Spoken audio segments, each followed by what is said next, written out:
காக்கை குருவி எங்கள் சாதியின் என்ற பாரதியின் வரிகளுக்கு அர்த்தம். இலக்கியமும் இயற்கையும் என்றவனுக்கு தலைப்பு. இரண்டை பற்றியும் இங்கு அமர்ந்திருப்பவர்களுக்கு பேச வேண்டியதில்லை என்று எனக்கு தெரியும். அறிவு தேடலோடு நீங்கள் வந்திருக்கிறீர்கள். ஆகவே இலக்கியம் பற்றி புதிதாக நான் எதுவும் சொல்லிக் கொடுக்க வேண்டியதில்லை. இயற்கையும் அப்படித்தான். இன்னைக்கு எல்கேஜி படிக்கிற போதே என்விரான்மெண்டல் சயின்ஸ் சொல்லிக் கொடுக்க ஆரம்பிச்சிட்டாங்க. கல்லூரிகளில் mandatory to come across papers in environmental sciences. நாள்தோறும் பத்திரிகைகளில் படிக்கிறோம், தொலைக்காட்சிகளில் கேட்கிறோம். அப்படின்னா இயற்கை பற்றி புதிதாக எதுவும் சொல்ல வேண்டியதில்லை. அதுவும் இயற்கை சூழ்ந்த ஒரு மாவட்டமான தேனி மாவட்டத்துக்காரர்களுக்கு அதன் பெருமையை சொல்ல தேவையில்லை. நான் கோவையிலிருந்து வந்திருக்கிறேன். எங்களூர் எப்போதுமே கொஞ்சம் பெருமைப்படுவோம். எங்களூர் தண்ணீர், எங்களூர் காற்றுன்னு, அதை எல்லா ஊர்லேயும் போய் நாங்கள் சொல்லுவோம். ஆனால் எனக்கு தெரியும் தேனியில் வந்து அப்படி சொல்ல முடியாது. ஏன்னா எங்கள் ஊரை விட சிறப்பான இயற்கை அமைப்பு கொண்ட ஊர் உங்கள் ஊர்.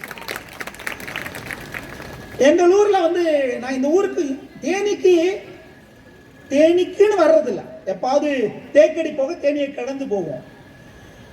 தேனி மாவட்டத்துக்கு யாரும் வர வேண்டிய அவசியம் இல்லை.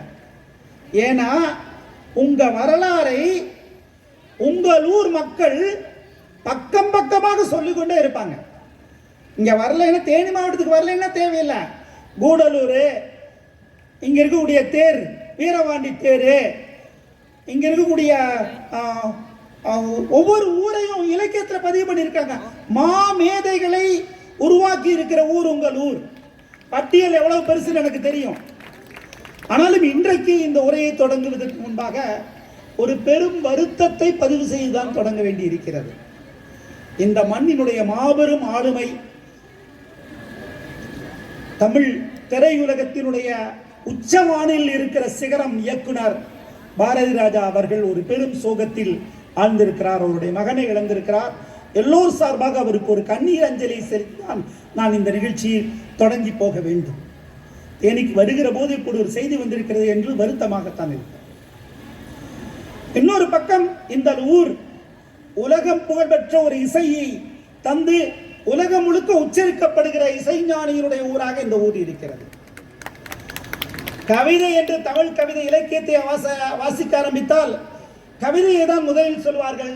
தமிழ் திரையுலகத்தின் உச்சாணி கவிஞராக இருக்கிற வைரமுத்துக்கு சொந்தமான ஊர். இந்த பட்டியல் பெரியது, எனக்கு தெரியும். அப்படி இந்த ஊர் எல்லோருக்கும் தெரியும்.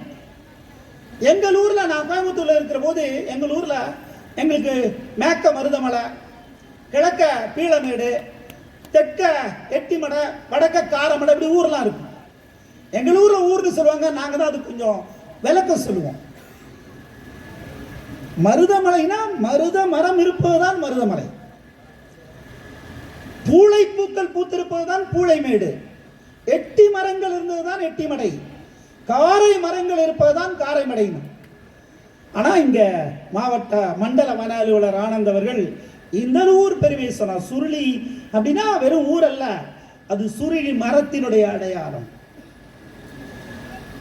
மேகமலை, எவ்வளவு பெருமிதமிக்க அந்த மலைக்கு பேர் வச்சிருக்காங்க, மேகமலை.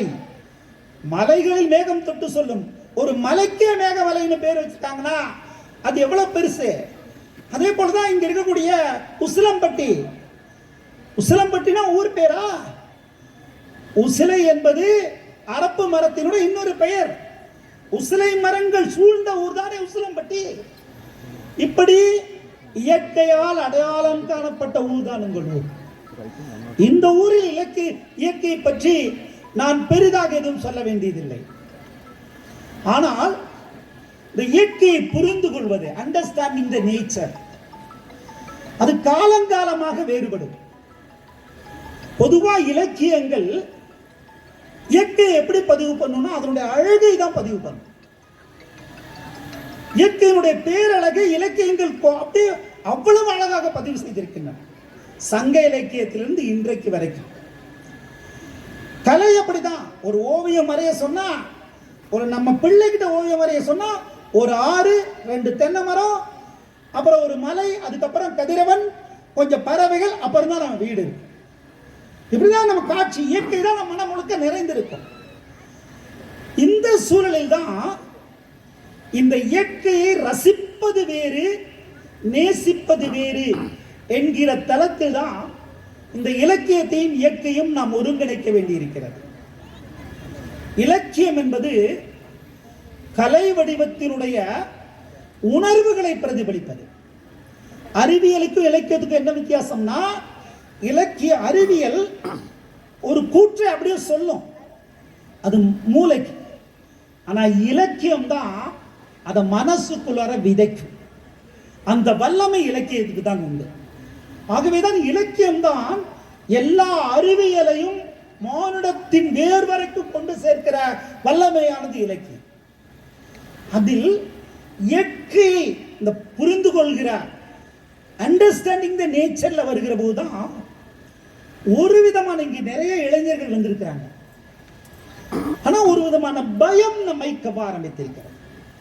காலங்காலமா இயற்கையை பார்த்து வியந்து இயற்கையை போற்றிய நாம ஒரு பயத்தினோட இப்போது இயற்கையை பார்க்க வேண்டி இருக்கிறது.